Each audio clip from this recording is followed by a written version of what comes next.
Felix Greene has just returned from his second visit to mainland China. He has been there for 4.5 months, during which he traveled over 10,000 miles, and he tells me that he went by train, bus, and riverboat. He interviewed ministers and heads of government departments in Peking. He saw schools, colleges, prisons, hospitals, had talks with editors and writers, made a special study of the rural communes, several of them. He was fortunate in having an interview, an exclusive interview, the first one given for many years, 3 hours with Chu Enlai. In fact, the Chinese Foreign Office has told Mr. Greene that he has seen more sides of Chinese life and interviewed more people than any other Western correspondent since the revolution.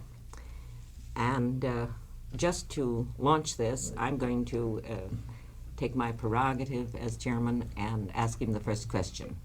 What are the major changes, Felix, that you saw in mainland China as between the visit from which you just returned and the one that you took in, I believe, 1957?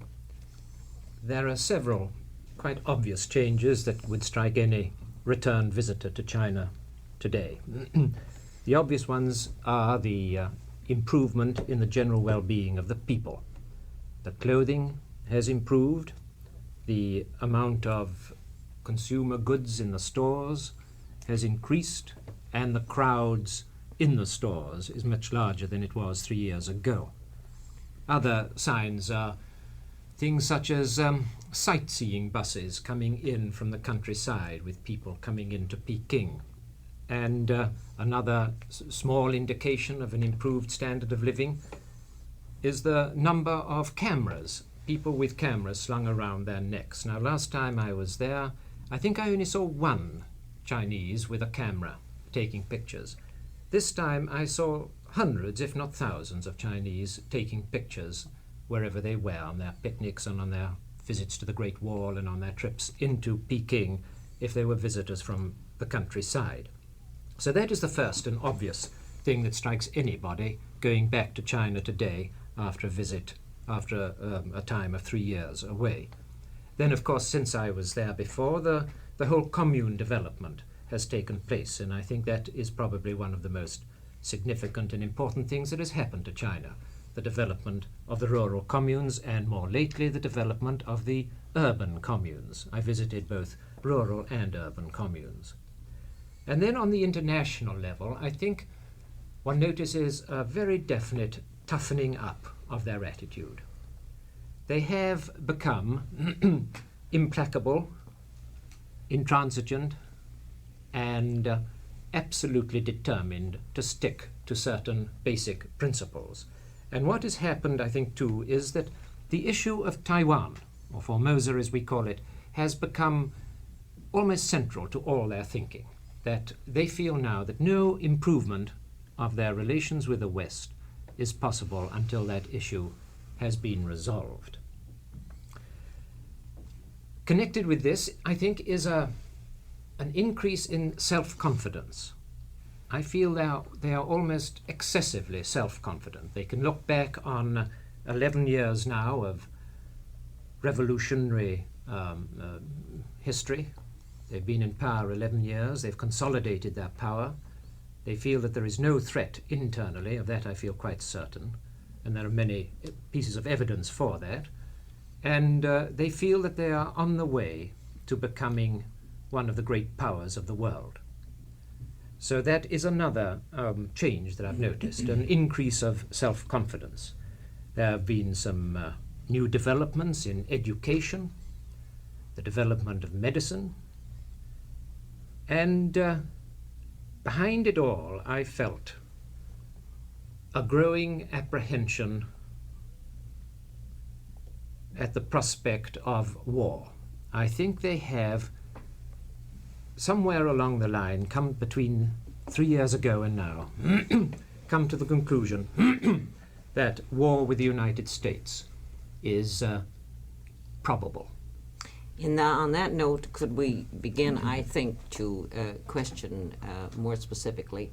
Dr. Scalapino, would you like to? Well, there are a whole series of questions I'd like to ask you, Mr. Greene, and I'm sure that's true of the other members here. But if I go back to the beginning of your remarks, particularly those concerned with the economic well-being, this, of course, is in some contrast to certain, at least, of the stories that have come out in this country. There has been, in particular, the thesis that actually at the agrarian levels, in terms of foodstuffs, there was a rather severe shortage. And as a matter of fact, the crops in 1959 reportedly were not very good. Now, you've been there, or at least you've seen certain areas. I'd just like to ask you this general set of questions. I was in Hong Kong in the summer of 1959. Of course, I was not in Communist China. I did have a chance to talk with a few people who had come out of Communist China, and I talked to some servants in Hong Kong who went back and forth in Guangdong province. My general reaction then was that there was a real food problem in the south in that period. It was severe, I think, in the rural areas around Canton. And I got this from servants and others who were apolitical, really. So I'm wondering whether you think there's been a decided improvement, or whether you think the areas you saw were not affected, or exactly how you would match these 2 points. Just if I may ask a second question that goes with this. I also interviewed a few people who were listed as escapees.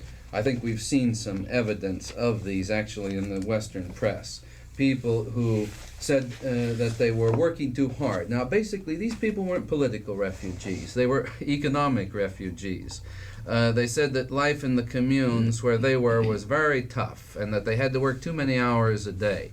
I don't think they cared very much about ideology, frankly. These are two aspects of the problem as I saw it in Hong Kong last summer, and I'd be very much interested in your point of view on this. I think I can say right away that I should have made an exception in regard to food. Food is now somewhat more scarce than it was 3 years ago. And that is partly due to the 2 bad harvest years that they have had. So you're perfectly right in saying that the food situation is tough.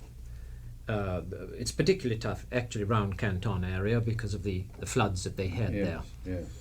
The government officials that I spoke to believe that they can get through this winter without real distress. That doesn't mean that the people are feeding well. They're feeding very, very poorly. I went to some communes and joined in the communal meals, and I must say they were of a very drab and dreary kind, and I don't think they were sufficient to keep people active and healthy for too long. The general line that the government draw is 25 catties of grain a month. They feel that they can maintain that.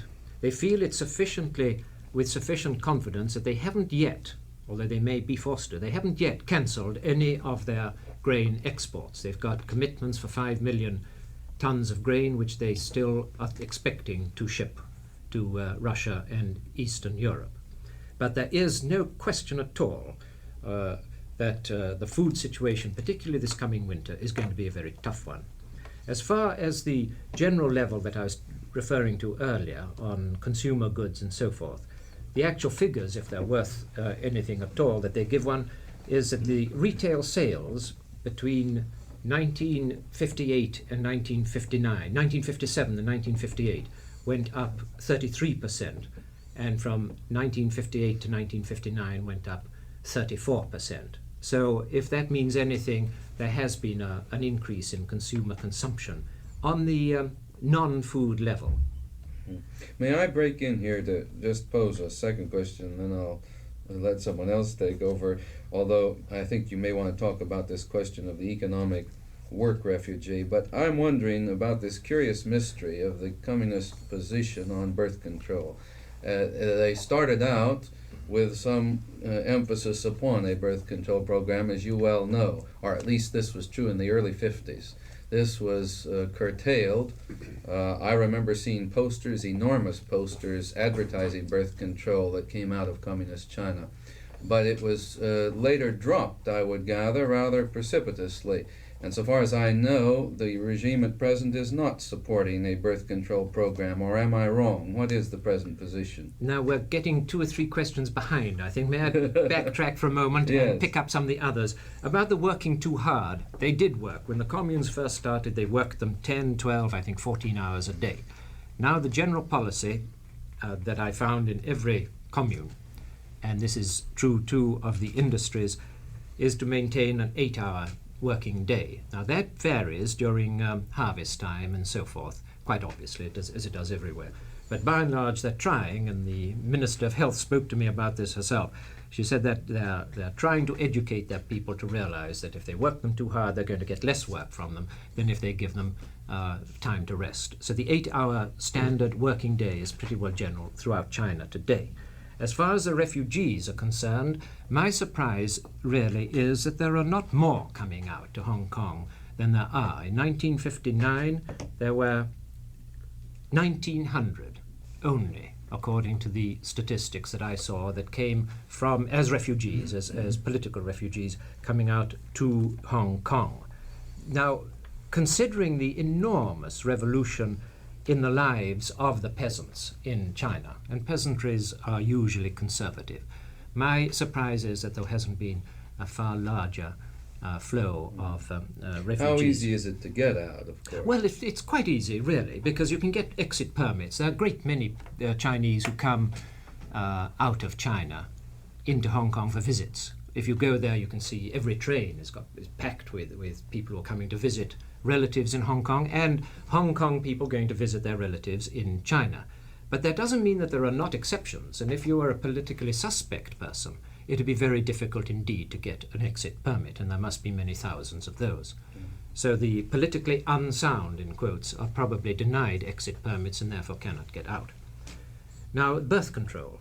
The real campaign for birth control reached its zenith in 1957, when they began to have clinics in the towns. I didn't see any in the countryside, but in the towns they had birth control clinics and so forth.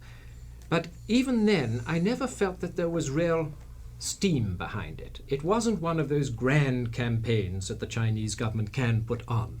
It seemed to me more in the nature of sort of pilot projects, that there was not too much publicity about them, and I went through some of those clinics, dreary affairs with these clinical posters around the walls, and it was pretty gloomy sort of places, and I didn't feel if the government was really concerned with this, they would have put a far greater effort behind it. I asked Mr. Zhou Enlai about this specific question, what the policy of the government was towards birth control, and he answered it this way, that there is now a shortage of labour, and they are less interested in birth control. It's perfectly possible, the medical people told me, for any woman to get instruction, or man, if the father and mother, if the husband and wife both agreed to it, or if it is medically indicated. But there is no attempt at the moment to reduce the population. The population is increasing at the rather alarming rate of about 1,700 every hour. And yet they think they can sustain that agriculturally and industrially, and therefore they are not doing too much about it. Just as an indication of the lack of surplus labour, I went through these commune fields laden with heavy camera equipment and tripods and still cameras and Lord knows what. And everywhere I tried, before going out, tried in the towns to get someone to come out and act as a carrier, somebody to carry my equipment. I failed in every case. I tried over and over again from many towns, just because there was no one who wouldn't have to be taken off the job he was on. So there is no surplus labour, as there would be. For instance, you asked me just before the program began about India. Well, you know, in India, if you had announced that you had a job for a carrier, you'd have 500 people waiting outside the hotel trying to get the job. That is not so in China today. Mr. Allen, would you like to be the next questioner? Yes, I should like Mr. Greene to take up one or two points that have come earlier. To begin with, the food shortage to which you've referred. I have several questions here. This could, of course, be a food shortage in the towns and not in the country, or it could be both, or it could be a shortage in the country and not in the towns. Well, what is the nature of this shortage, do you think, wherever it is? Can you tell us in the first place where it is to be found? Both town and country, yes. Well, that settles that point. Well, then, what is the basic cause? Is it just weather, or do you think that the Chinese are running into the same sort of ideological difficulties that the Russians have run into?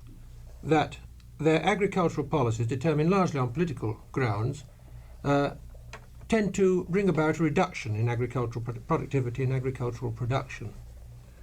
This is the first question I would like to put to you. Perhaps you'd like to take it as it comes. Right. The official explanation is weather. And they have had, undoubtedly, very tough climatic conditions for the last 2 years. And more aggravating, an additional aggravating factor, I think, is the light industries that have been developed in the communes, which have taken labour off the fields for industrial production. There are several further causes for the food shortage. One is that women are working, particularly in the cities, in the urban communes, and they are eating more. They eat, the larger proportion of the Chinese public now is eating in public restaurants, and they have to be fed. And the actual consumption of food, the actual demand for food, has increased. When women have been working in a factory all day and go to a public restaurant, public canteen, dining hall, they expect there not only to be food, but a certain variety of food, which they don't always get now, but which they expect to get, and which somehow or other has to be obtained. So for these various reasons, food is short. I would put the climactic one, the climate cause, really as number one, because from all accounts it has been pretty tough. 70% of their agricultural productive land has been affected by flood or drought in the past 2 years. I see. You do you know what is the nature of the remuneration to peasants now? Presumably the straight profit incentive has been destroyed. Yes. I wonder how much profit incentive there ever was. Well, it may have been a poor profit, but there would have been the pressure to earn as much as you could. There was always the incentive to stay alive, Yes. and very often they didn't stay alive, as many of the people there tell you, the people who've lost relatives and so forth in the drought periods or the flood periods in earlier years. So there was always the incentive just to get enough to eat. Now they feel that they, at least, however poor the food is in the communes, they feel that it is going to be there. It is regular. It is something that they can rely on. I think, by and large, the fear of starvation has been lifted off the minds of the Chinese peasantry. But now, as far as remuneration is concerned, they're paid in what they call wages and free supply. Free supply means free food. Their money wages range, it's still very pitifully low. It ranges from, say, 20 yuan a month, which is $8 a month, to about twice that. But that is all they get in actual cash. But their food is given to them without payment in the canteens. Is this in any way a system of payment by results? You say there is some graduation in the money wage. It's payment still by the number of hours that they are employed, except that there are differentials for size of family. Children, if you have children, you get so much anyhow for them. And it seems to me to work out as they have to work in the fields for so many hours a day that the actual wage level remains very much the same. What the differentials I was giving you was not differentials within a commune. It was from commune to commune. Yes. And the communes, I might say, vary very much. I went to some communes where they really have plenty of food, where they have up to 12 and 14 choices of dishes at a meal. I've been to others where the only thing they had was one of these round doughy things, and they just pick up 2 of those and come to a table and eat that. Now this seems interesting to me because that seems to suggest that the government is not using all of the communes at least, as a means of forced levies on the countryside for the benefit of the towns, in the way the Russians did in the 20s and the 30s. No, the towns have suffered as a result of an increase of food being allocated to the countryside. That is another reason why you get a good many people from Canton, Peking, and so forth complaining that that there is not enough food there. It means that the difference in food supply that used to exist between the city and the countryside is being evened out. May I ask this question, Mr. Greene, about the communes? When you get down to the basic reason for these, there have been various arguments advanced.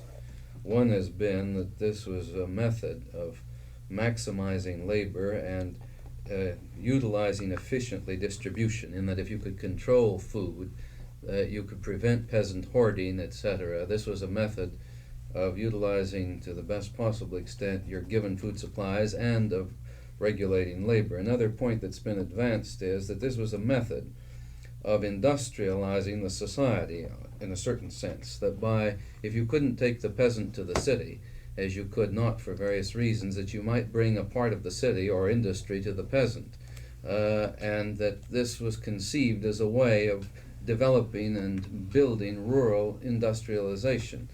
And still another argument that I've heard is that this was a method of total mobilization of manpower, not merely for industrial purposes, but even for propaganda purposes, for military purposes, if you will, that here you brought the peasants together under a controllable organizational structure.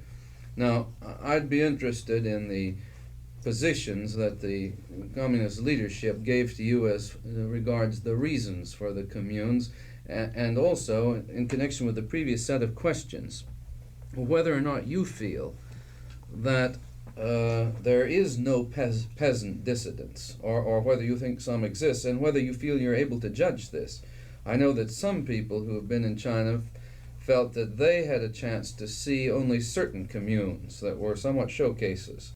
And as a matter of fact, one person I talked with in Hong Kong who had been in twice had been taken back to the same set of communes. Do you feel that you had relatively free access to communes that might not be just for inspection purposes for foreign visitors? Again, a number of questions which I better backtrack on. I think the reasons for the development of the commune system are these. First of all, the rationalization of agriculture, that for the development of irrigation, dams, rural electrification, etc., it was found to be uneconomic to do it in the unit that they had, which were the cooperatives. That to enlarge that unit was made the thing easier. Already before the communes had started, a number of cooperatives had already come together in loose affiliations in order to do certain jobs. A river had to be dammed, some irrigation canals had to be opened, and so forth. And they were already coming together, cooperating on those. And this was just an extension of that. Secondly, it was a way of avoiding seasonal idleness.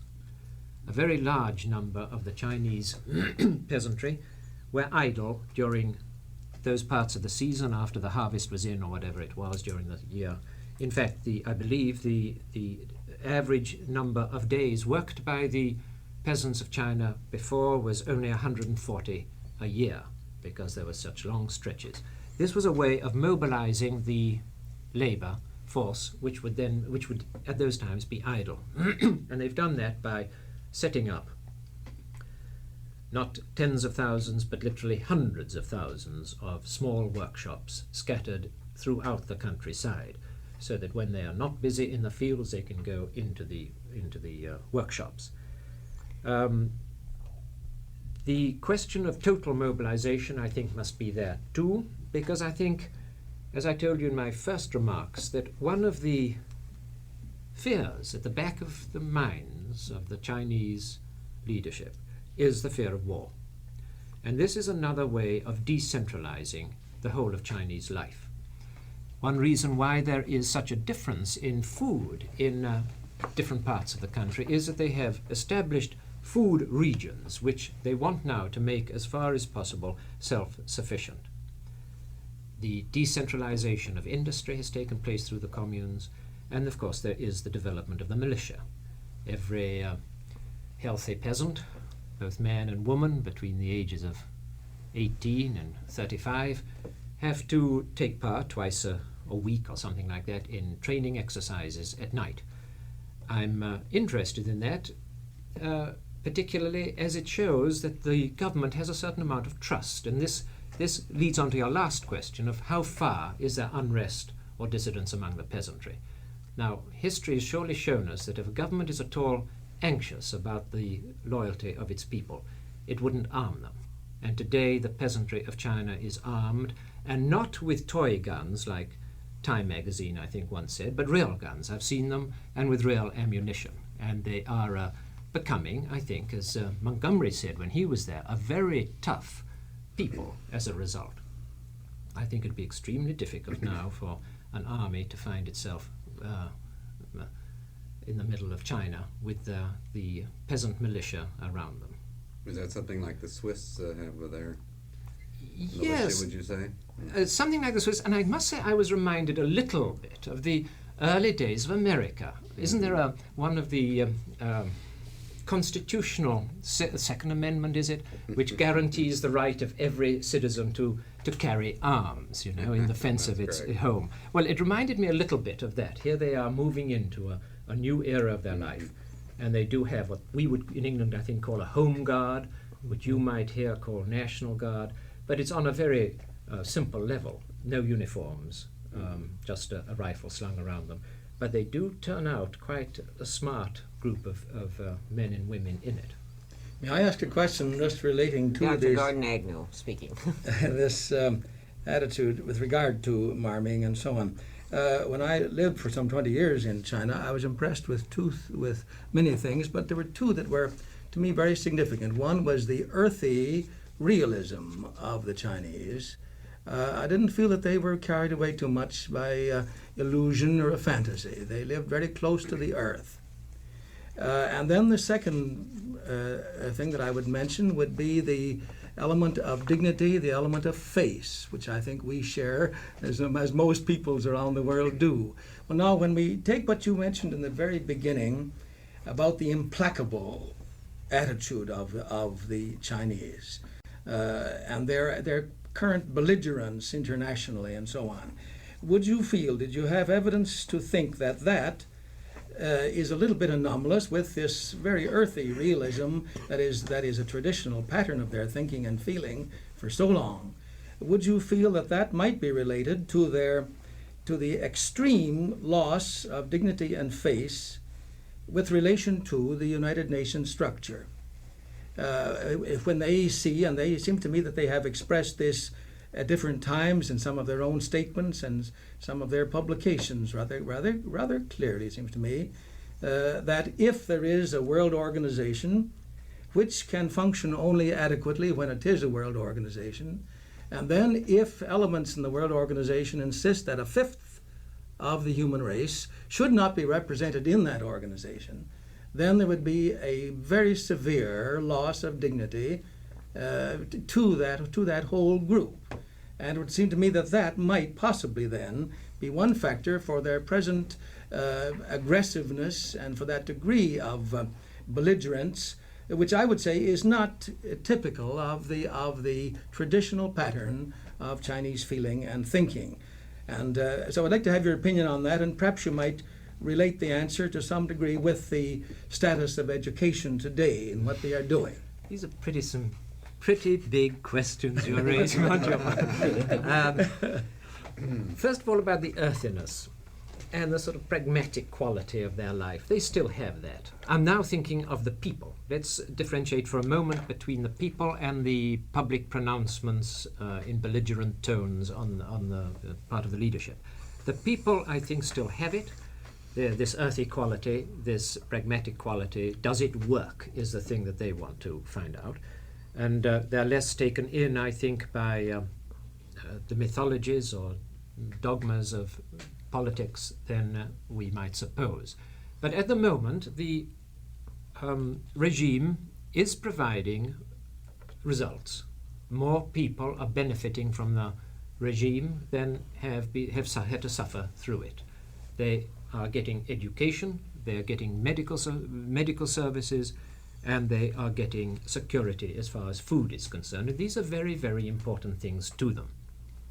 So as far as the peasants and the ordinary workers are concerned, they still have that earthy, realistic quality that you noticed in them some years ago. They certainly have that. I think the belligerence, this hardening of attitude on the part of the leadership, comes from a realization that they are not going to be a member of the United Nations for some considerable time, that they have been kept out. It obviously is a wounding thing for a very proud people, and they are very proud with a great consciousness of their very long history, to be kept out of a world organization. They rationalize that now, and to a certain extent with a certain amount of validity, that it really will harm the United Nations rather more than it will harm China. China is feeling this growing sense of confidence, position is established, and yet, in spite of that, there must be a feeling that her own rights are being disregarded in this matter. I know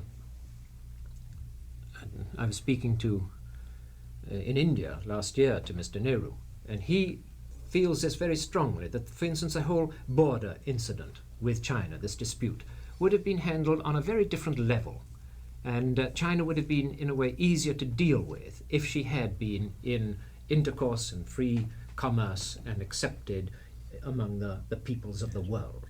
So even those in conflict with her, even those countries that have difficulties with China, feel by and large that she should be now included in the UN. But that is a different issue. Perhaps we can get onto that in more greater detail later. May I ask this in connection with contacts? You have been to Communist China twice in relatively recent times. If we, the United States, were to propose at this point such a beginning, exploratory stage of relationships with Communist China as a truly mutual exchange, I think probably the audience is aware of the fact that at one point the Chinese Communists proposed to us a mutual exchange of journalists.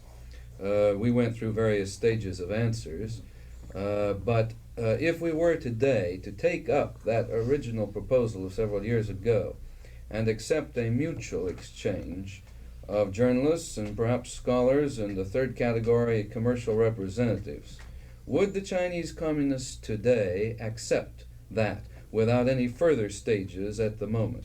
I don't think so. I think that's another one of the big changes that have taken place in the last 3 years.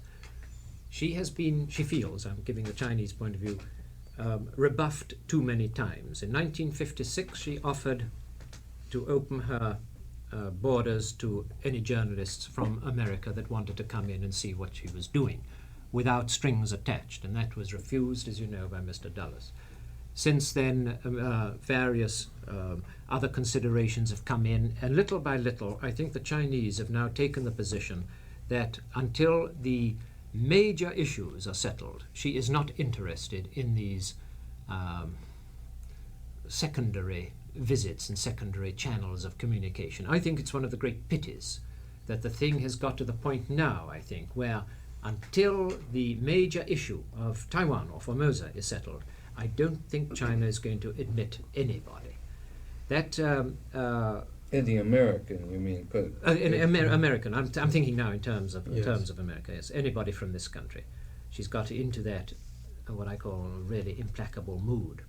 And so that is really only crystallized out quite recently. There was still, even a year ago, a chance, I think, of a possible accommodation. But I noticed in her last statement about 2 months ago while I was in China that she's really saying the fundamental issues first have to be settled, and then we can talk about exchange of other kinds of people.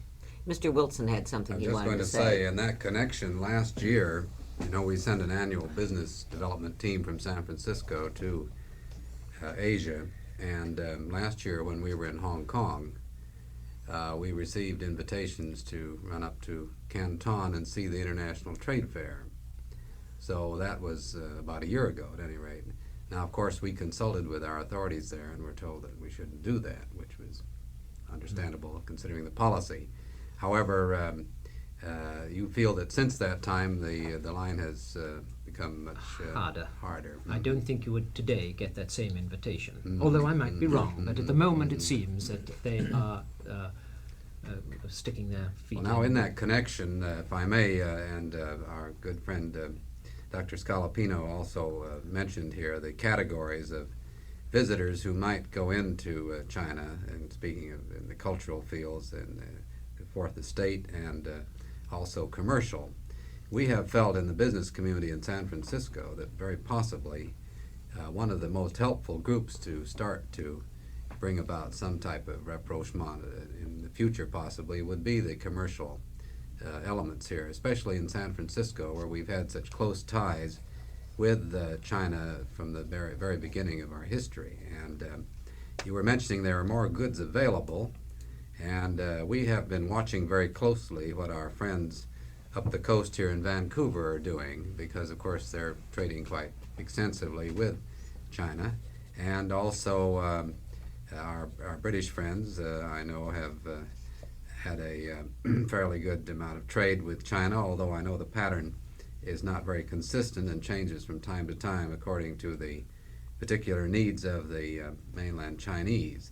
And I'd be very much interested in some of your thoughts as to the Canadian and British positions as far as trade is concerned with China, and also in speaking of more goods in the stores, do you feel that that means that their industries are producing more goods which would be available for export? In other words, we have often been told there's nothing that you can trade in with the Chinese, and then we are told if there is anything, it would be in products which we knew were available in our trade before the war, and that those products in many cases are no longer needed. Now there are others who feel that that's not the case, that times have changed considerably since the trade patterns that we knew before the war, and that there should be quite a lively trade in certain types of products. I know one thing that we'd like to get rid of, not rid of, but I mean we'd like to sell on the West Coast are what we still call the Shanghai lengths of timber. They're types that the Chinese always took and which are not as much in demand in other parts of the world. I know also that our people who have a great many surpluses of various foodstuffs would certainly like to see some way of moving those products. And it'd be very much of interest to us in the business community here to have some of your comments on the trade possibilities there. Well, I naturally went into this fairly carefully with them, and we can only talk in general terms tonight because Surely. I haven't got my actual figures and products and so forth with them. The general principle on which they base all this is that it's got to be between people, between countries that trust each other, and that any trade has got to be to the mutual advantage of both countries. That trade cannot be used for ulterior purposes. That is the principle on which they go. And of course, Britain and Canada have entered the market there, not as greatly as West Germany has, and Switzerland and others, but it is improving all the time. In fact, in Shanghai, I found there was more shipping in Shanghai now than there has ever been in the history of Shanghai. It's much more than it was before the revolution, which is an interesting fact in itself. As far as the specific items are concerned, what we could send, I'm not sure. I'm not familiar with the timber situation in China. I know they do have to import timber, but whether we could meet the price, I don't know, that other countries supply the timber with. But the broad picture as seen from China is this, that even though at this moment it might be difficult to foresee the specific items that could be mutually exchanged between America and China, a prosperous country, if China began to be a prosperous industrial country, would always provide business for other prosperous and industrial countries. That quite obviously, if China does move forward, as she seems to be moving forward now, according to the British Economist, she'll be the third largest industrial power within 10 years.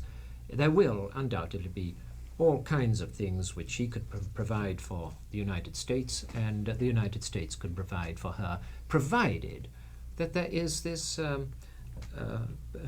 political trust at the back of it. I wonder if I could come back to that point. Yes.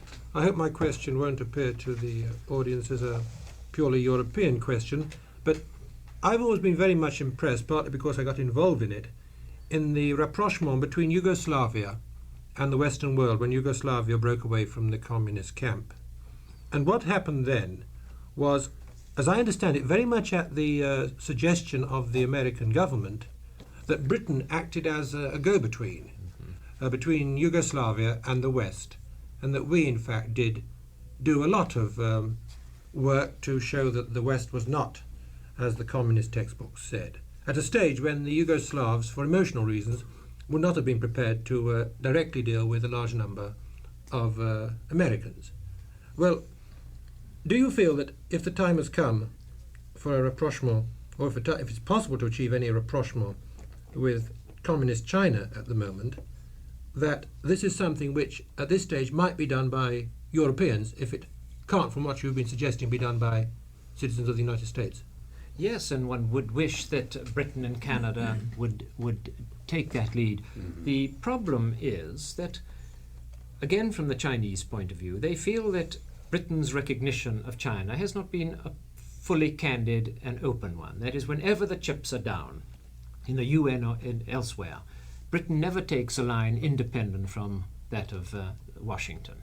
And for obvious reasons. Britain is clearly not going to jeopardize her main relations with her main ally in order to please the Chinese.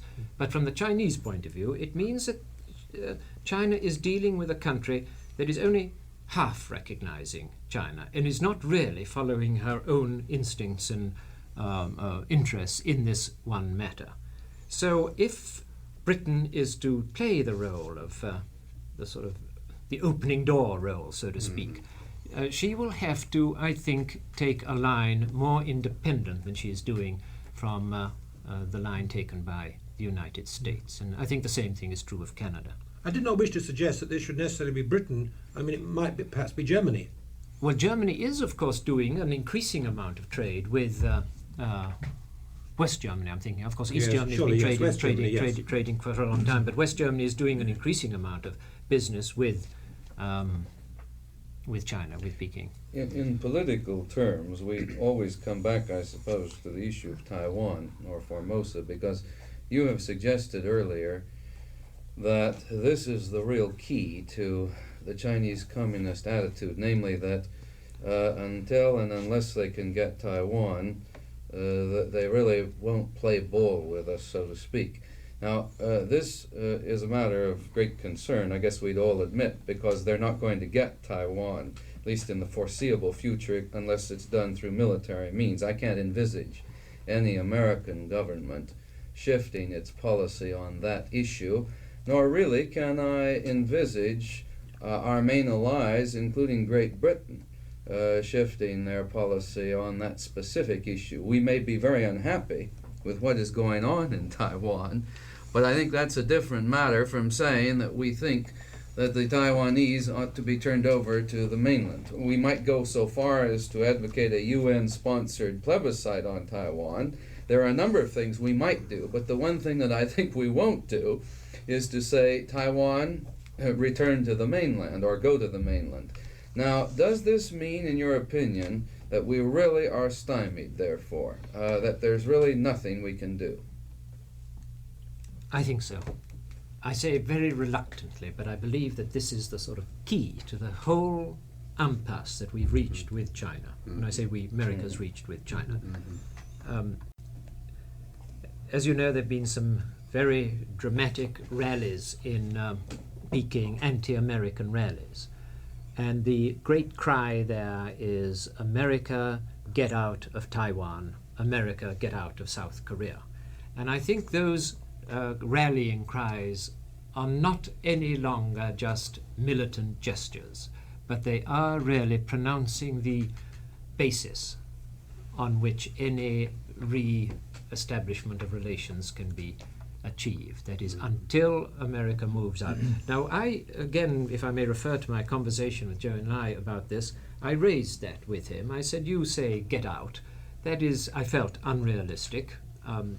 No country ever gets out of a country unless she sees compensating advantages. And I asked him what the compensating advantages would be for America just to withdraw. And I told him that the American public has a sense of kind of moral obligation to the people on Taiwan not to hand them over to a regime which they would not perhaps want to live under. And he said, he brushed that off. He said, the obligation, of course, is to get out. It's got nothing to do with the United States. What Taiwan is or is not, it's our affair. And then he pointed out that Britain found it in her interests to move out of various parts of the world, and that he felt that America should move out just as Britain did. Of course, the political considerations were different. And of course, he then says, we have plenty of time. Their time scale on this is a very different one. They feel absolutely sure that eventually they will get Taiwan. Would you feel that, did you speak to Joe and Lai about the possibility that Dr. Scalapino has just mentioned, that in place of Taiwan being under the sponsorship and help of one of the Western nations, that it be placed under the perhaps disliked, but at least a more innominate type of structure such as the United Nations? Well, perhaps of any kind of proposals, those raise the hackles more than any other. They say, what have the United Nations got to do with our territory? You see, they see it very clearly as a usurpation of their own territorial rights. And any discussion of plebiscite, any discussion of UN trusteeship, is a thing that they really reject with great vigor. Would they will not reject consider it, Felix, if I may ask one question? Would they, do you feel, reject it wholeheartedly, supposing they were members of the United Nations and things had perhaps managed to exist on that level for a time, and then it could be ascertained through a plebiscite whether or not the people living on Formosa wish to retain their present government, the nationalist Chinese government? Do you think there's any room for maneuvering in case they were within the blanket of the United Nations? I explored all these possibilities, even making it, what do they call it, an autonomous area for a while, not even under the UN, not even under China, a sort of nebulous thing that exists there for 10 years, you know, just to let the thing cool off. They rejected every possible compromise, and that is not just put on. That they feel with very great vigor right into their deepest bones, and they all do. There wasn't a single official that I spoke to that didn't feel that there was no room for discussion on this at all. There was no room. The discussion on any kind of compromise over Taiwan is out. I reminded them on one occasion of Mao Zedong's saying that you must always leave a door open through which your enemy can retreat.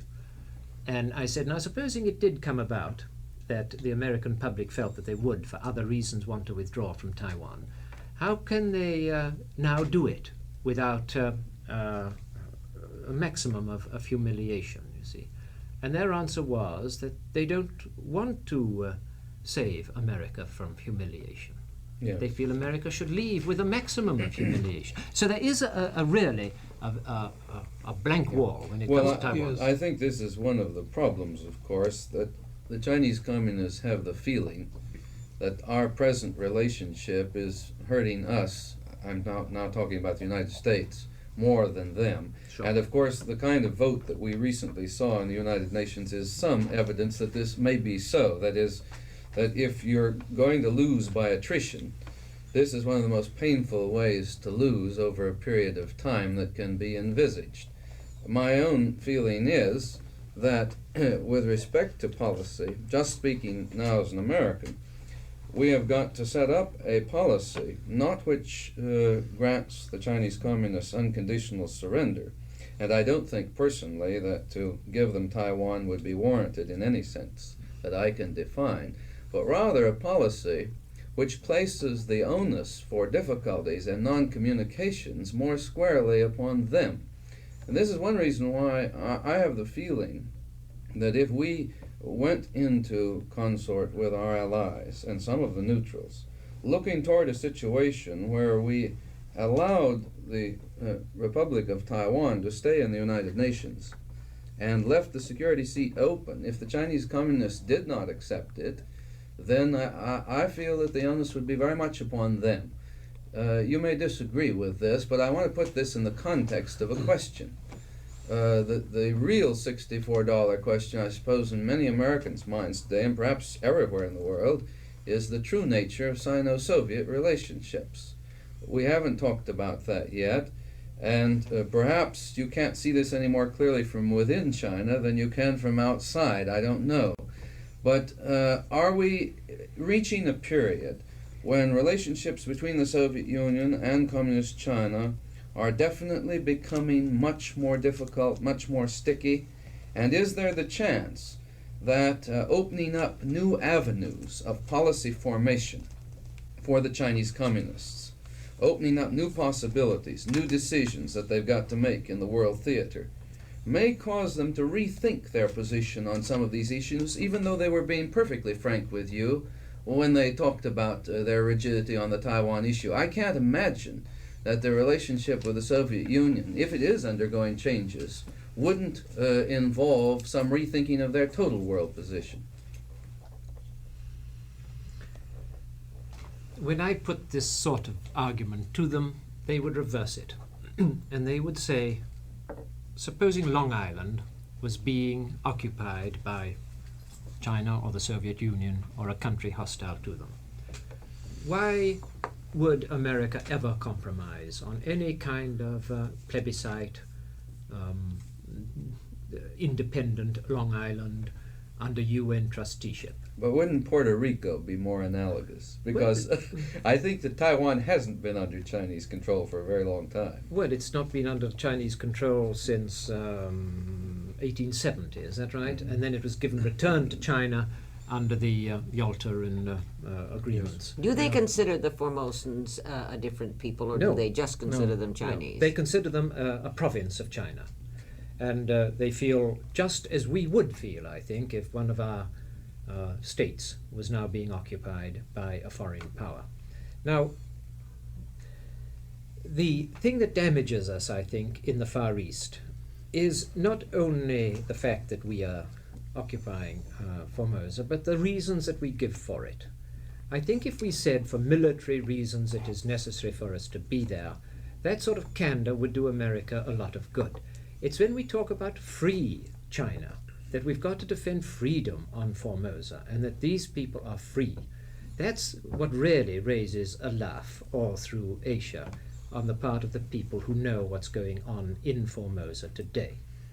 And what is really happening is that they're really, Chiang Kai-shek have learned nothing. And we are, of course, financing him to a very great extent. He's got 900 admirals and generals on full pay, going through the pretense that one day they are going to be governor of this state or mayor of that town and that sort of thing, you see. I think I would disagree with you a little bit here. I suppose no one has been more critical in some respects of the Taiwan situation than I have. As a matter of fact, I just wrote a letter to the New York Times about 2 weeks ago, which got me a really rousing antagonistic response from the Chinese nationalist ambassador. It was a good letter. I wrote it in protest against the Lei Chun arrest. Yes. And I have been in Taiwan several times. I'm not at all certain I'll ever be able to go back now, but I have been there several times in the last few years. I think it is true that this is a one-party dictatorship. I think it is true that this is a decadent government, although I think many of the refugees, incidentally, are very honest and honorable people, and most of them don't have any more real say in the government than the Taiwanese. I'm not disputing that. It's pettiness. Its pettiness is bad. But there is a considerable amount of open criticism, incidentally, if you don't print it, that's allowed. And there are many other things that make this a loose regime. Now, the Taiwanese people, so far as I can judge, don't want any part of either the nationalists or the communists. They do not think of themselves as a part of the mainland. They think of themselves as having a separate culture, as having a separate development. And therefore, when we say that we think in certain moral terms here, you see, my real quarrel with you is I don't think that the people of Asia, those who know this situation, believe that Taiwan necessarily ought to belong to the communists. At least the Japanese, the Indonesians, the Indians with whom I have talked have often made considerable concessions on this score. Yes, I'd like, if I could, to follow Yes. up there and ask you if you could perhaps do the very difficult thing of trying to put yourself in the shoes of an African or an Indian, perhaps talking to Chou En-lai or someone else. You have described what seems to me a picture of a purely emotional reaction to international relations by the Chinese government, for example, over Taiwan, not prepared to discuss their right to have Taiwan. I presume you probably also raised Tibet and found a similar sort of reaction.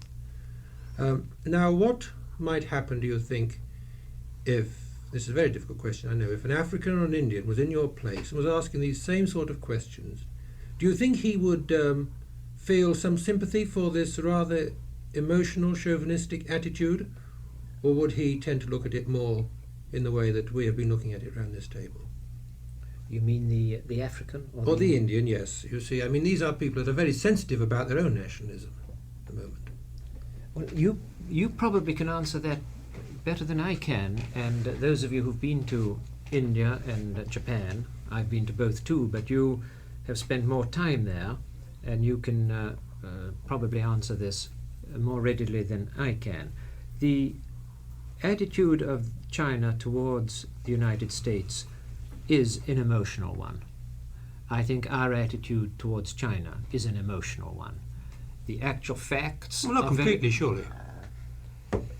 I think very largely it is. Very largely. The only No, excuse no. for it. Very much That's true. emotional, yes. I think. And we know very little of each other. One of the terrible things I might just personally admit here Oh, is yes, to be the sort of ignorance is ground amazing. between the two. When I go to China, I find a people hopelessly ignorant of America and its way of life and what we're trying to do and the ordinary kind of decencies that go on here. I come back here, and I find an American public that is equally ignorant of the developments that are taking place in China. And so both countries are talking across a huge gap of non-knowingness, of no knowledge, with all the feelings and prejudices accumulated through the years. After all, there's been a vast accumulation of frustration on the part of China for many, many years. The whole historical tradition, the whole historical the treatment of China in the last 100 years and so forth hasn't really induced a great deal of trust, although there was this period from 1900 on to 1949 almost, when this country did a great deal for China, and a great affection, a great bridge of affection was built. But that collapsed, There's of course. probably nothing left in that reservoir of goodwill between the United States and Curiously, China. yes, curiously for the American people. Is that They so? make a very clear distinction always when talking, and even in their public pronouncements, between the American policies and the American government and the people of America. I think it would be interesting. perfectly possible for an American to walk through in the center, in the middle of those violent anti-American rallies and be treated with great personal courtesy. Very frequently I was asked who I was, and I said American, just to see what the response was. And I never once was met with anything but interest and personal kindliness. And haven't they felt for quite a time that the American citizen has really a very little intimate understanding of what is happening, that he has not really understood the basis of the original problem, economic problem, long before Russia came into the picture, before any of these turbulent things happened. True. And if they knew, if the American citizen knew, for example, that as you take one illustration, when a year ago in Formosa, I asked a number of leading people there from the mainland, what are you waiting for? What are you expecting America to do for you? What is it you're planning for? And one man that I'd known for some years, and I knew he was speaking from his heart, he put this more diplomatically than I will, but what he actually said was, well, if only the Third World War would break out soon, while we have a clinching hold around America's neck, we get some of the things we'd like to have. I didn't put it quite as blatantly as that, but that was the definite idea. So that I think that many of them realize that the American citizen often is not aware of these basic things that we've been discussing tonight. But I'd like to follow this up, and having mentioned you mentioning a Third World War, you still leave me feeling rather pessimistic, and in that you seem to give a picture of political leaders in China who are going to be extremely difficult to negotiate with on any basis of reason. I mean, assuming we do negotiate on a basis of reason and not simply of emotion. Well, now, what is their fear of nuclear war? We have read that, in fact, they are not supposed to be afraid of nuclear war, that they think that the communist system, because of the large number of people in China, would survive a nuclear war and would be the only part of the world really to survive, and this would be the opportunity in the end for the spread of world communism.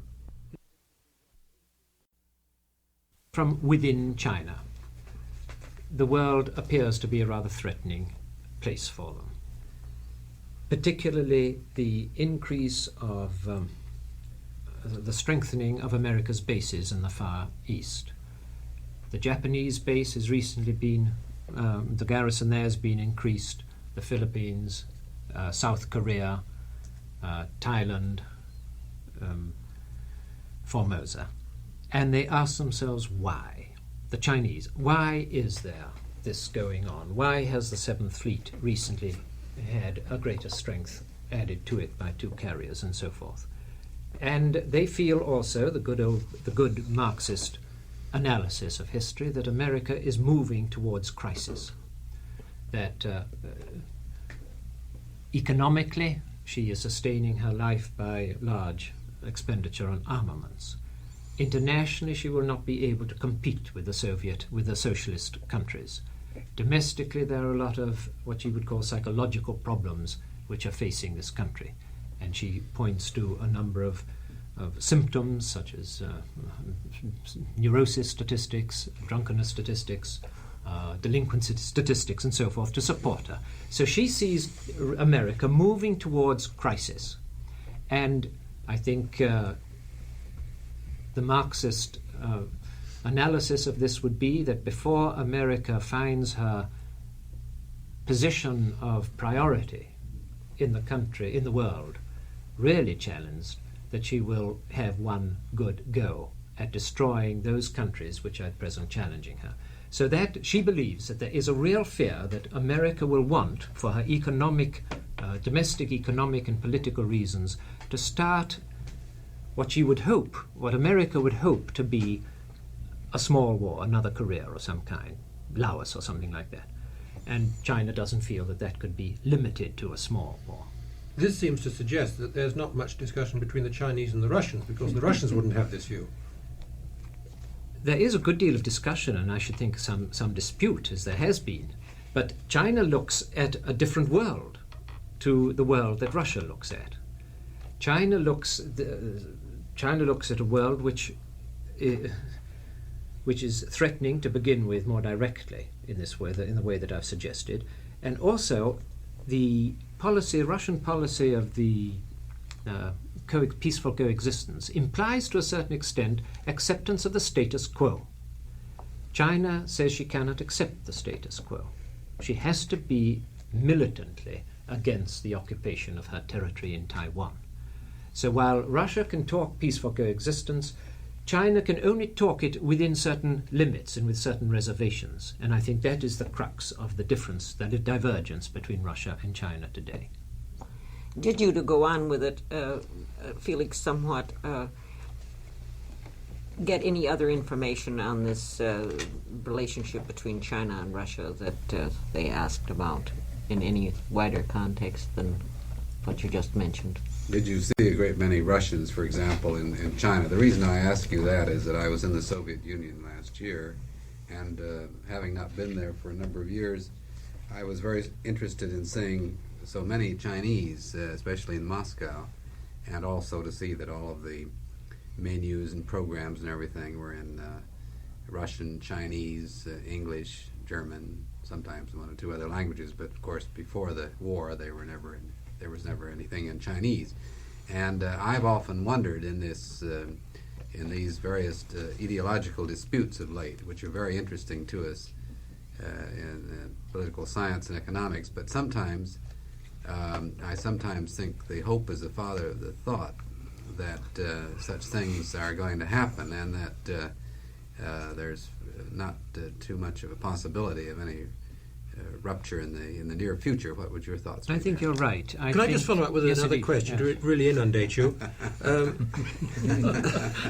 have been reports that all the Russian experts have been withdrawn from China. I mean, this would follow on from what has just...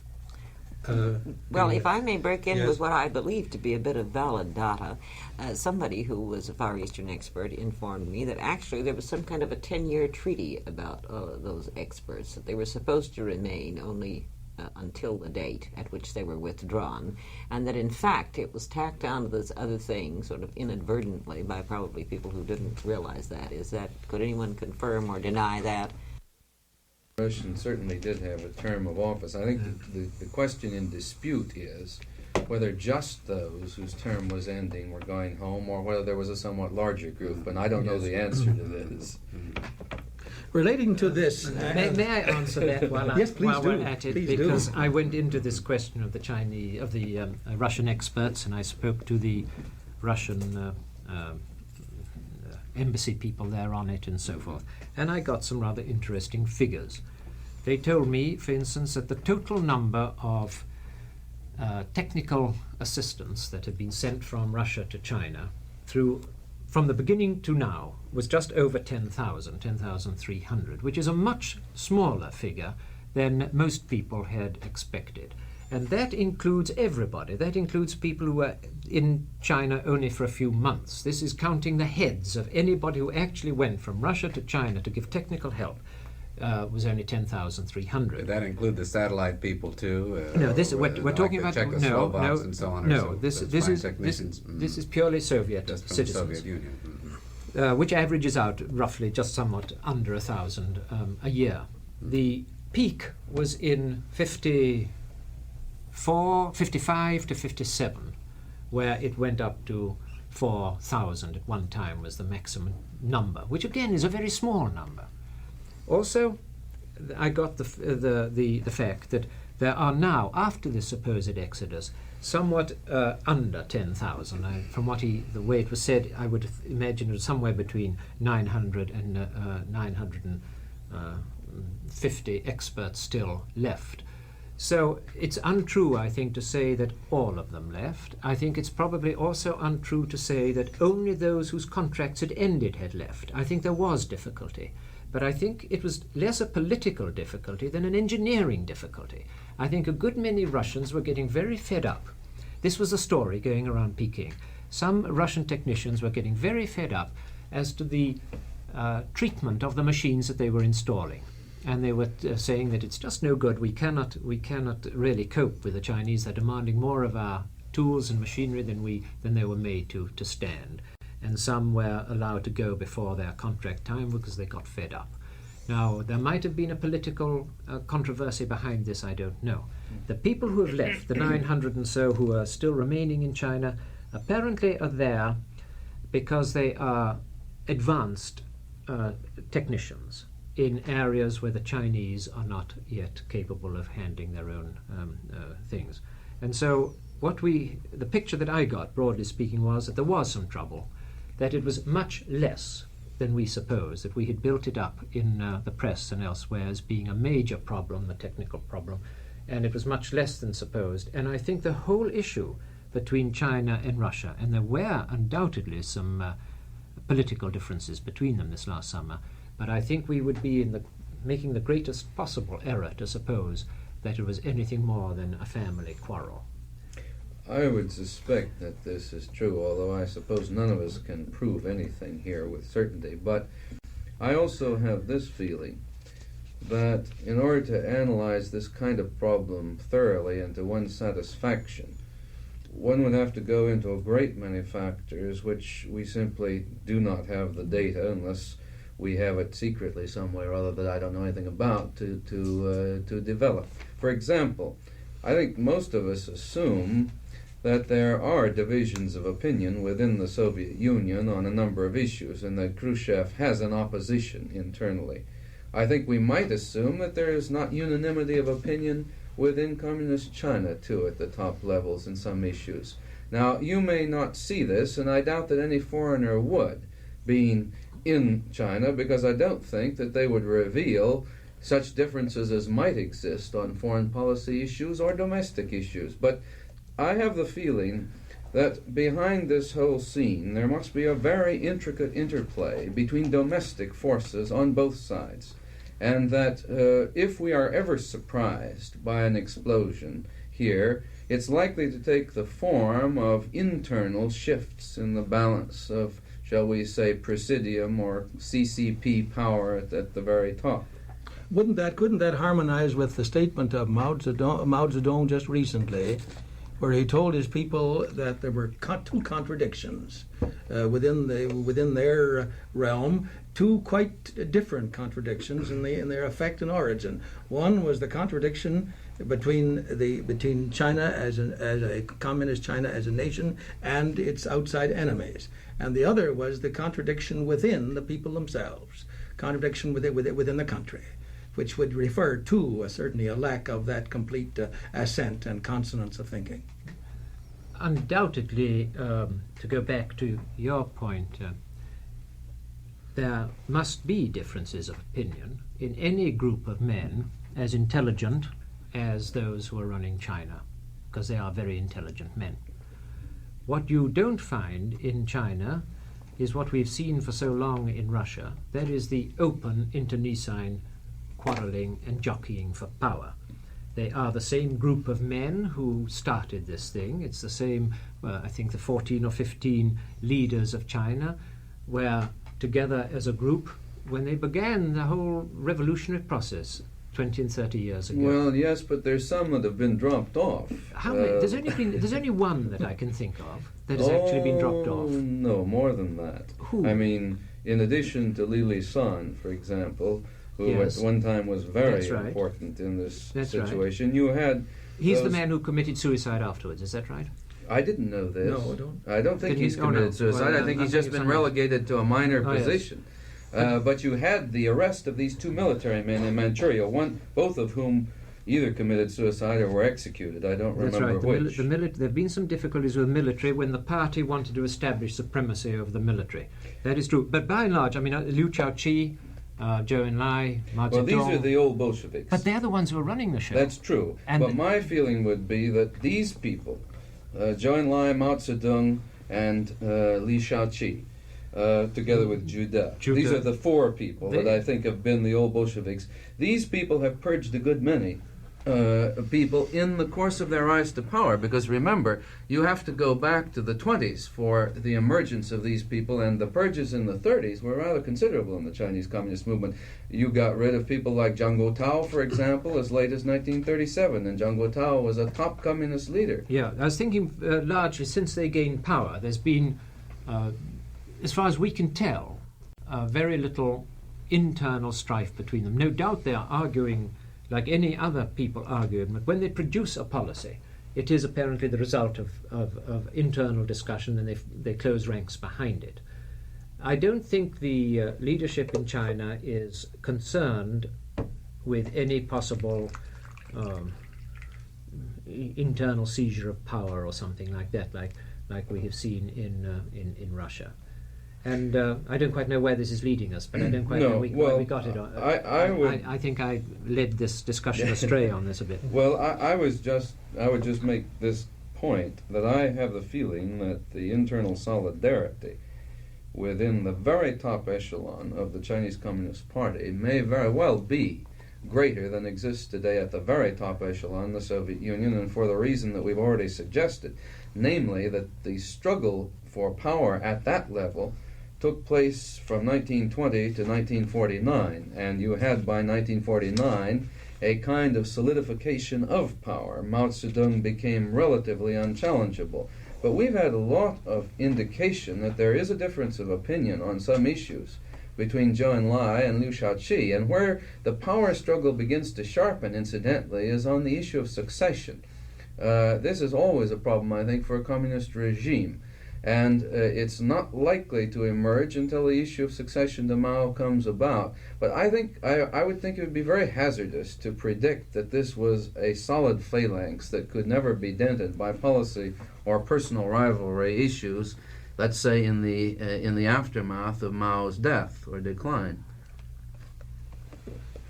I wonder if I could follow another issue for a moment. It is really related to foreign policy. You have, I think, presented to us, or certainly to me, Mr. Greene, a country which internally, from the economic point of view, may be making considerable progress, and probably far more economic progress than many other undeveloped countries in Asia. You've also, I think, indicated that possibly here we have a relatively stable political regime which will be able successfully to continue the type of economic work that it has done. Now here, of course, we've got the big problem. The basic problem, as I see it, and as I think most people see it, is the doctrinal struggle, if you like, between a quasi-free enterprise system operating in India and this apparently very strongly centrally controlled collectivist economy in China. Did you form any impressions yourself after your visit or during your visit as to whether we had to in any way rethink our policy towards India, our economic aid towards India, because of this basic struggle which is going on between the Chinese and the Indians as two ways of life, economic and social? I think you as an economist can probably deal with that much better than I can. Of course, one does come to certain conclusions when one visits a country that is being run under a planned system, and the result of that planning is unquestionably impressive. One need only compare the condition of China today with what it was 11 years ago. And that advance has a certain self-validity in it. That is, people are impressed because it is producing the results. Now, at what human cost of liberty or freedom, I think one must also bear in mind. There is no political liberty as we have it here, or I suppose as the Indians have it.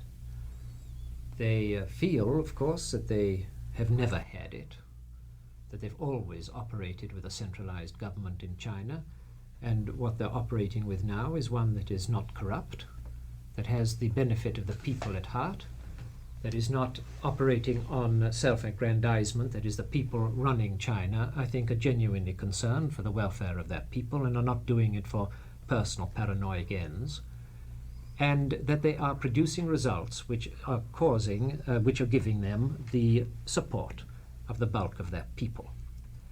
Freedom, political freedom, of course, is only one of the freedoms, and it's a very important freedom for us. But they are free in many other ways. They're free from starvation, which to those people is a tremendous freedom to have achieved. They are free to get education. There are medical developments. You, Dr. Agnew, I think would be absolutely staggered if you went back there to see the thousands of hospitals, good ones and small ones and big ones of all kinds, scattered over the country. so that the incidence of health is, of disease is now down. The children are well looked after, and so forth. All I'm saying is that one can go through this category of advances, and therefore people looking at the system tend to say this is due to the system. Now, it might not be due to the system. The Chinese feel it is. You, as an economist, might see that those same results could have been achieved by some other non-centralized planned system. Yes, well, you are, I think, confirming an impression that I have that the what we believe to be the comparative success of China as compared with India is nothing to do with the actual economic systems, but with a sort of social collective energy in the Chinese people, which one suspects, for whatever reason, is not at the present time to be found in the Indian people. A sort of will to advance. The will is tremendous. Yes. The elan, the enthusiasm, the morale, wherever you go, and this passion for improvement. You see it everywhere. You ask somebody, for instance, like I did in the train going up to one of these towns, a long-distance train. I asked the girl who was looking after our coach what she would do when she got back, whether she would go home. She said, yes, we have 3 days off, but first we must have our meeting. And I said, what kind of a meeting is that? Oh, well, everybody on the train, all the officials, from the engine driver right down to the guard, get together at the end of any trip to see how they can improve the next trip. That is, what went wrong is discussed. How can they give service to their people better the next time, and so forth. And this is just one example of something that's running right through the Chinese life. The floor boys at my hotel have a weekly meeting to see how they can become better floor boys. Well, now this is just an indication of the kind of enthusiasm and wish to improve whatever they're doing. Doesn't matter on what level you are. And this is really nothing to do with the economic system. This has nothing to do with the economic system, but they think it has. I mean, they say they think it has, yes. They say this. They say, of course, that it didn't happen under any other system. That everybody was out for themselves. This is no longer a me first system. This is an us for us system. Yes. Well, now, do you see that?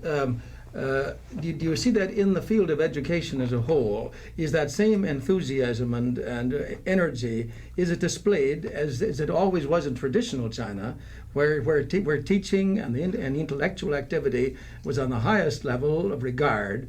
Has that continued, or has that been displaced by more of an activist or technical quality?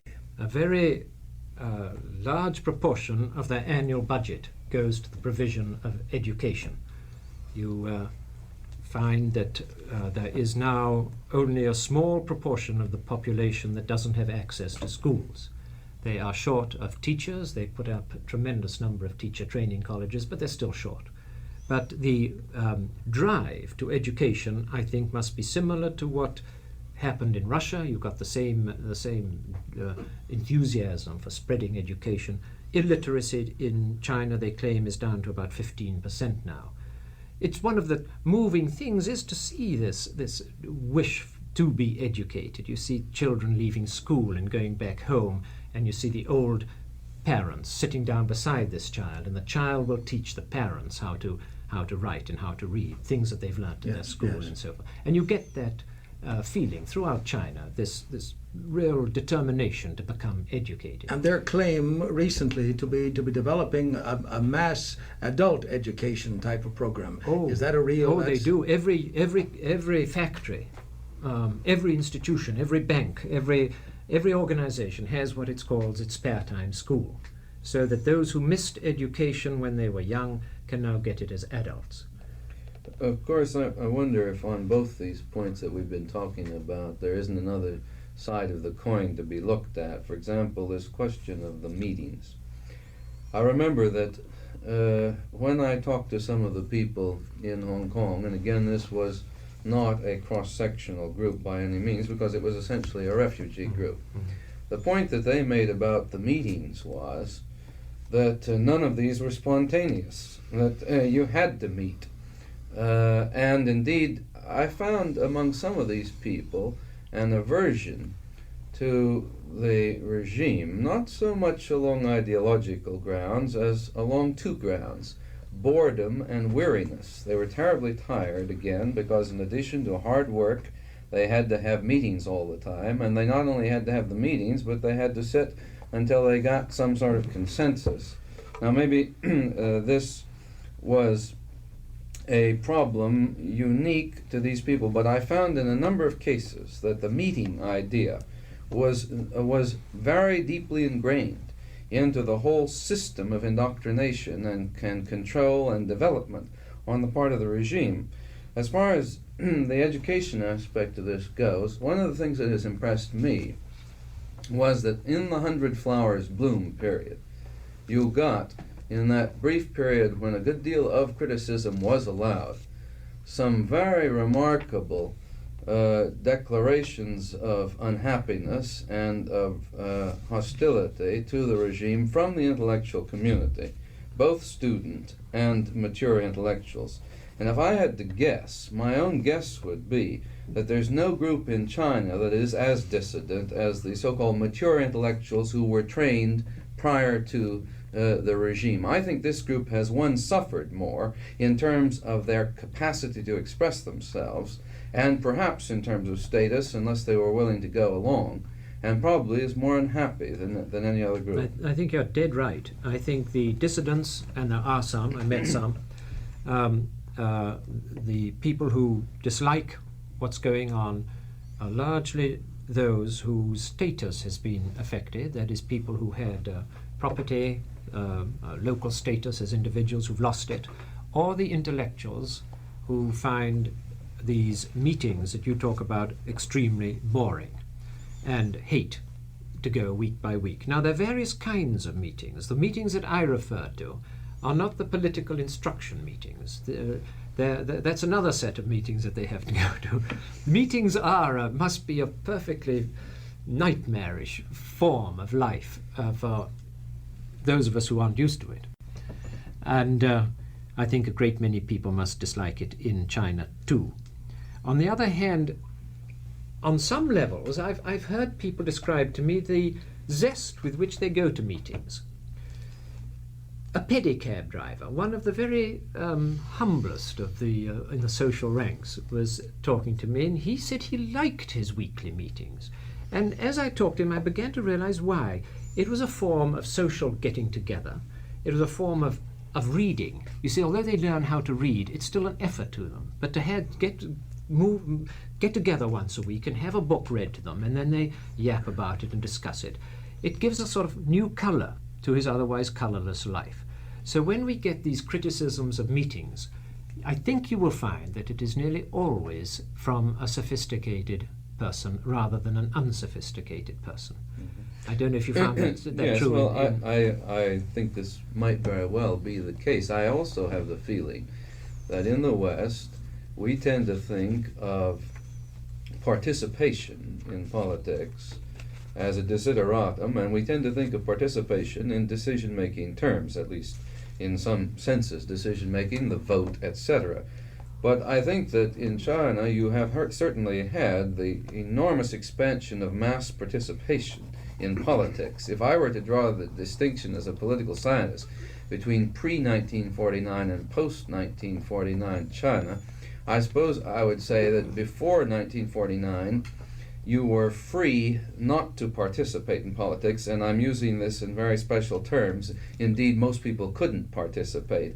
Whereas post-1949, you must participate in politics. This doesn't mean at the decision-making levels. It may mean no more than ratifying decisions or amplifying them or discussing them. But it seems to me the one thing that you have to do today is to participate. You have to participate, and you do join the decision-making levels if it's on a very local level. The meetings that I attended to in communes and so forth were really decision-making meetings, whether in fact we should put this dam up or whether we shouldn't, you know. Of course, it was very largely guided by the local commissar of some kind, a party person. But by and large, I felt that those peasants felt that they really had a say in their local, very local affairs. On the larger level, they don't, of course, have any say on the national level. Mm-hmm. But they do participate in very many ways on a very local level, and they come to some very remarkable and rather self-denying decisions. May I give you an example, because I think this illuminates a great deal of what's going on in China today. I was in Hunan province, which you, Dr. Agnew, will remember as being one of the poorest of all. Yes, very much. And they've had very bad harvests there. And the commune that I went to was, I think, one of the poorest in China. And this answers an earlier question, if I may Yes, go I back, was going to say. to when you asked, was I free to decide where to go? I wasn't entirely free, no. There were certain areas of the country which I wasn't allowed to travel in at all. But in those areas where I was allowed to travel, I could more or less choose the commune that I wanted to go and see. And I asked to see the poorest one in Hunan province, and they took me to it. And I can believe that it was the poorest, because no one else had been there, no other visitor had been there, and so forth. And the food situation was extremely poor. I went and had my meal at the one of the canteens, and all we had was this dough stuff. And I didn't think that was particularly good. I asked for the menu for the next 3 days, and it was either that or noodles or that. There was very, very little choice. I asked how many times they had meat in the course of the year, and they said 3 times a year. And they had fish 3 times a year on their festival days. Well, after lunch, we went out to some fisheries which this commune had developed. And this covered many acres of shallow water in which they were breeding fish and catching it and sending many hundreds of pounds worth every day to the local town near Loyang. Well, I asked, why don't you use some of this fish for your canteens? And they said, we've had endless meetings about this on our local level. This constantly comes up, of course. But so far we've decided not to, because we need the money. And I said, what do you need the money for? Well, apparently they only had 1 hospital in this commune, and they needed another one. And they also had 2 of the villages only had very poor sheds in which to have their primary schools, and they wanted to build better schooling. And so here were a people really on subsistence level, determining that they were not going to increase their standard of living until other things had been provided. Now, I think it's impressive, and I think it was genuine for the way they spoke. I think it was genuine. I dare say it was a decision guided by the party, but it was certainly one in which the people felt that they had participated and therefore did it fairly gladly. Now, I want to ask you, Dr. Agnew, was this sort of self-denial a feature of the Chinese character previously or not? Yes, I would say when you mentioned that, it seemed to me that that was consonant with quite a lot that I had seen, and many instances of a comparable nature. I think they have felt that there were always values which to them were more important than the immediate material values to which they were prepared to contribute and sacrifice for. Would I be cutting across this category of thinking if I asked one question with regard to the aesthetic?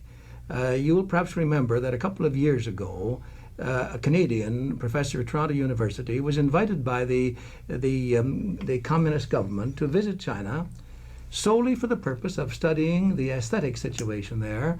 They wanted him to see how they had restored quite a bit of the beauty and the works of art, and painting and so on in the temples, and they were valuing the aesthetic side much more than people had anticipated.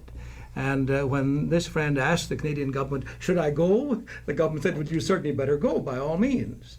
And he went and traveled widely over China. He was not in any sense watched or given any directions. He spoke the language, he went where he chose, and he photographed a great deal of the works of art. And he was surprised at the amount of emphasis placed. Now, did you have a similar experience? Yes, I didn't travel as widely as he did probably, but wherever I went, I saw that their ancient monuments, their ancient shrines, their temples, their historical palaces and so forth were being extremely well preserved and reconditioned. There's apparently a tremendous amount of devoted energy and skill going into the preservation of their historical monuments. And how are the temples? Does religion have anything like the position that it has held in the previous years? Well, I doubt it. I went to the Catholic churches in Peking on 2 or 3 occasions on Sunday, different churches each time, just to see how far they were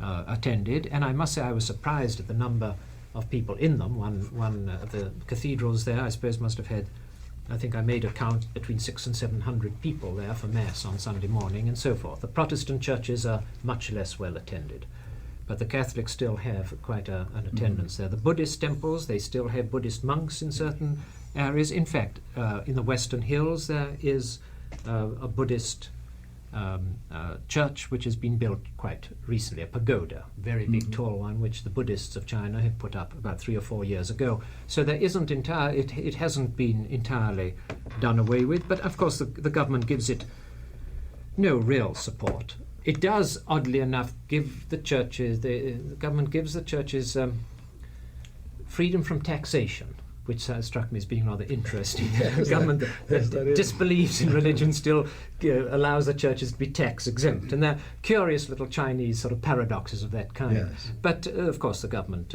itself doesn't support them it wouldn't in have any any way. use for the philosophy. May I ask Yes. one question that we've sort of touched upon, but I don't think we've gone into it very much?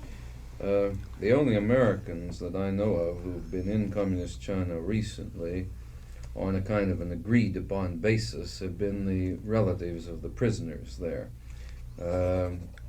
I can't recall any other American citizen going in legally. Now, I don't know whether there have been some that have gone in without our permission, but with Chinese Communist permission. That may be the case. But is there any indication from your standpoint of what kind of people the Chinese Communists let into China? And I'm now speaking about this not merely perhaps with reference only to Americans, but with reference to others as well. You're right, I think, in thinking that the number of Americans who've gone into China with the State Department approval is very small. There was a man called Strom who went in 1958. He was, I think, an editor of a Middle Western farming paper. The mothers of the prisoners, and Mrs. Downey was there while I was there. She went and visited her son, and I saw a good deal of her.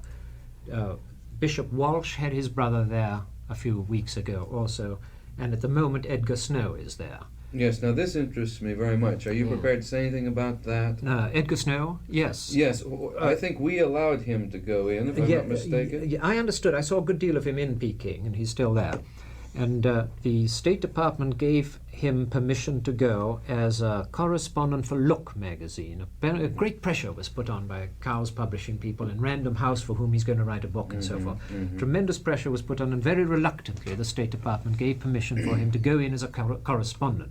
Now, the Chinese wouldn't accept him as a correspondent, but they have allowed him in as a personal friend of Rui Ali, the New Zealander who lives in China. Did you know Rui Yes, Ali? I knew Well, Rui Ali he's very well. he's still there and going strong. That's so. And Edgar Snow went in as his personal guest. So from the Chinese point of view, they haven't broken their embargo. Well, I know that Vincent Sheehan was trying to get in and failed. He failed. Now, I'm trying to set up the criteria that the communists are using here. Why let Edgar Snow in? I know, for example, that Edgar Snow had a great deal of sympathy with the movement in some senses, and his interviews with Mao are now very famous and very useful to all of us. But I don't think that Edgar Snow is a communist. Oh, no, of course he's and not. certainly No. not. Now, And- why keep Vincent Sheehan out, who also was a friend, incidentally, as I understand, of Zhou Enlai? Well, What's the the criteria Chinese here? have memories for past friendships, and they remain very vivid in their mind. And Edgar Snow on one occasion saved the life of Mrs. Zhou Enlai, and that would be remembered. And of course the book that he wrote, Red Star Over China, had a tremendous effect all over the world. It was the first news we had really out Yes, of but China. Vincent Sheehan could also lay claim to some of these same assets. Well, I don't know what it was that led them to allow him in. I don't know what it was that allowed them to let me in, or Richard Harris of the Times. He's been there recently, and that's about all. I think from Britain, as Britishers, Richard Harris of the Times and myself, I think we're the only ones who've been permitted to go in the last 2 years. They are getting General very Montgomery. Hmm? General Montgomery. Oh, General Montgomery, yes. Yeah, yes. Well, So- then there was Lord Boyd. Oh yeah, I'm There's thinking. been a few Labour MPs as well gone in. Yeah, I'm thinking Yes. of journalists. Journalists and such, oh, Of yeah. course, businessmen have been allowed in. Yes. The Canadian, Tuso Wilson went in as a guest. He's a scientist from Canada. He went in and wrote an interesting book. There have been people in from the West, but they are very small in number, and I do not know what the criterion is. It certainly is not as many of the correspondents who are waiting in Hong Kong, suppose. You know, Hong Kong's full of American and British correspondents waiting impatiently and with ardour to get in.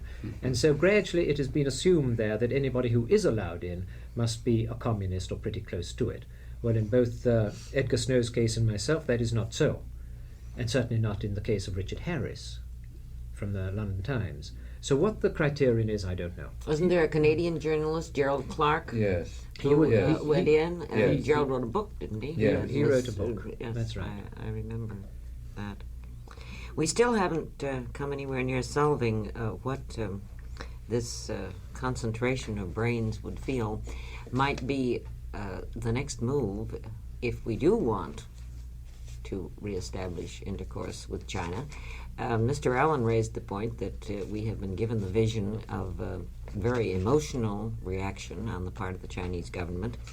I always feel that perhaps emotional reactions are maintained for public consumption, and that somebody in a government as shrewd and apparently as efficient as the Chinese government is in many ways must also be doing some thinking and not really want to be abolished by atom bombs any more than the rest of us do. Would you say, Felix, that it was really your opinion that we might just as well give up, that there's no object in seating the Chinese in the United Nations, or returning those rocks, whatever, Kamoy and Matsu? I mean, supposing we did take an initiative of some sort, with the in agreement with our allies and so on, and then just let it kick around, surely some sort of sense is possible on the part of everyone, isn't it? Yes, I don't want Do we have to give governments up entirely? I'm almost prepared to. But I don't want to give the impression of it being entirely hopeless or that there's nothing we can do, although I must say when I think of it in sort of long-term span, that we seem to have got ourselves into a position, the West has got itself into a position, where to leave things as they are is dangerous, and any move that we can think of might be detrimental to our interests. I think we've got ourselves into a box, and it's very difficult to find a way out. But I think some attempt should be made. Naturally, I'm personally concerned, and this is what I'm going around talking about a great deal, that communication should be opened. It is impossible for two countries to ever get together while they remain as ignorant as America and China remain. And I'd like to see it opened, not even necessarily on the trade level yet, because I think that they might think has an ulterior motive to it. But why don't we try and see whether our educators can't go and see what's happening with Chinese education? They're developing numberless, very exciting new experimental educational procedures, which I think our educators would like to hear about. And there, in that area, and our agricultural people might like to see what they're doing with agriculture. And so in those areas, I think there is less likelihood of embroilment on the ideological level. And if perhaps the religious people could go there. The British have sent some religious people, to see what's happening to religion in China and so on. I think on those levels there might be a chance, if it was genuinely put forward. There's one difficulty, isn't there, that I suppose would be placed against that. I asked the State Department if I could go last year when I was in that whole total area, if I could go in as an educator to mingle with educators and scientists, and on no other basis.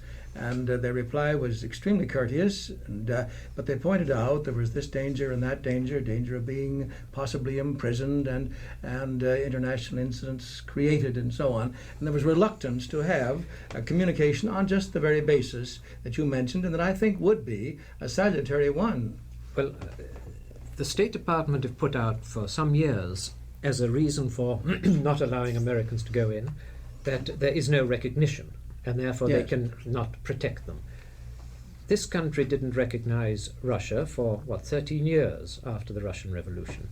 But between the revolution and recognition, there were innumerable people who went. Yes. There were not only businessmen, but Yes, quite a lot of technicians, trade. Yes. trade. There were all kinds of things. So I don't quite know why the State Department should suddenly become so solicitous and concerned about Americans traveling to China. Yes. I actually have the feeling that if we are talking in terms of American policy now for the moment, and setting aside Chinese communist attitudes, that we could look forward to some relaxation of policy within the next several years on this level of informal contact. I believe this is quite likely. The more discouraging aspect, I think, of our conversation here is your strong suggestion that the Chinese communists might not be willing to relax sufficiently to allow some exploration here without getting what in effect amounts to unconditional surrender. Namely, they've got to have Taiwan before they'll do anything. Now, on this score, I just wonder if this hypothesis is possible.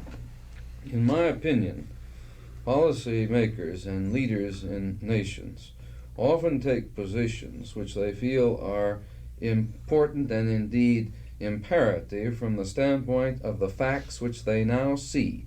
I personally believe that the greatest problem that the whole of the Western world faces in the foreseeable future is that of bringing Communist China into the international world of law and order, of bringing her into the whole framework of international agreement. And I don't think it will be easy, and quite frankly, I don't think it can be done by the United States alone. But I would envisage an American policy which in certain areas showing flexibility allowed the pressures upon Communist China from many sources to increase.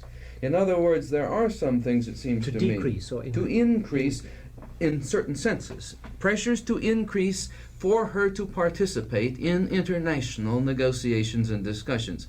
If, in other words, we could posit something other than our rigidity against hers, it might liberate certain pressures, if you understand my point, upon China from India, from even perhaps the Or Soviet even perhaps Union. from Russia. After all, it was Khrushchev who made a special emphasis in his United Nations addresses, in spite Yes. of all the idea of trouble between the two nations, That's right. that you could not discuss with disarmament without China, that that they Yes. must be seated in the Yes. United Nations. Supposing the vote had gone the other way, Khrushchev would have been out on the very strange Yes. limb if China had refused Yes. to come in, it seems to me. Well, this Well, that is is the kind of to- thing. you know, that's this is the the sort kind of of thing I thing think that you I mean. think I'm talking about. This idea that no American policy isolated is going to solve this problem, or perhaps even isolated makes sense. But that the general approach has to be to move toward a situation where the pressures, the total pressures upon Communist China are greatly increased in terms of coming into the international world of law and order. In We that have a connection, precedent, have we not? yes. I mean, in the Geneva Conference of a few Yes, years back, yes, when Chu and I I were think there, was so. he not? Yes, he was. Yes, he was. Yes. Well, I think anything that could bring China into the community of nations is to be well supported. And to me, it's sad to think of this great people, 700 million of them now, outside normal intercourse with a greater part of the world. And I would like to see, as I'm not an American citizen, but I live here and it's my home, and I'm fond of America, and I believe in what America essentially stands for. I feel that the next step on the part of this great country of which I'm now a part should be to ease tensions with China, not to go on abusing China, not to go on making it more and more difficult for her to act other than she's acting. It seems to me that we could take the initiative in this. We could genuinely want to understand. But the point is the intention, isn't it? Do we really want to come to an understanding with China? Does this country, does the government really want to? What is our policy at the moment except one of total negation? Mm-hmm. And first of all, we've got to make up our minds for our own safety, security and interests, what our long-term policy with China should be. And if in fact it is the intention to make bridges again with China, then I think there would be ways and means in which we could show that intention if it was genuine. Well, of course, we're not talking about an entity here. We're talking about many men in government. Of course and we there's are. a wide Of range course of we are. opinion on this subject. Yes, of course we are. Isn't this too often in government, though? Now, the reason I say that is that the San Francisco area, particularly, the businessmen here who have been in business with China for many, many years. In fact, some of our trading houses here were started in China, and later on Yes. they placed their locale in the San Francisco area. Don't we sometimes place too much emphasis on government here? I mean, don't we have to do something about really getting across to the general public of this country a better appreciation of what the problem is? Now, the fact that this area of the United States probably is the most knowledgeable area as far as our relations with China is concerned, of any part of the United States, is probably the same reason that the late Foster Dulles always came to San Francisco to make his Hold the Line talk. Now, I think we're talking in this area, in an area where there's a great deal of concern about the fact that we really don't know the situation. We're as you point out in your earlier talks there, Mr. Greene, the ignorance in this country as with regard to China is just amazing. And don't we have to start a kind of a grassroots campaign throughout the United States to educate our people as to the situation and what the alternatives are? Maybe the Rockefeller Brothers report and some of the others would be helpful, but there are a great many other reports that we need to get out and get groups to talk about this situation all around the country. Don't you feel that's very important? But what are they going to talk about unless they have the facts? And we can only get the facts by allowing our people to go there and get them. Yes. Now, for example, we don't get any facts on what the trade situation is except through British and Italian and other publications, and through those we find out that the Chinese tea corporation is doing certain things, that they're canning pineapple. I sent a very interesting folder over to one of our big food packers here recently. But anything that comes to us, I mean, they told us in Hong Kong, yes, we send to you information about the Canton International Fair. Haven't you received it? No, we haven't received it because of apparently the government people, again, the post office, takes up all this stuff and decides that we are not, is it because we're not politically mature enough or not good enough as businessmen that we can't receive this information? What do you think? Oh, don't ask me. That's a domestic. Gentlemen, I think that on that note of infinite query, we are going to have to bring this discussion to a close, and certainly I'm sure the audience will be in a much better position to do some thinking about this very important problem. I am extremely grateful to all of you for coming and for devoting so much time to a really thorough discussion. Perhaps when Felix comes back from the East, he'll be prepared to go into further rounds if any of you have other questions you'd like to take up with him. Thank you very much.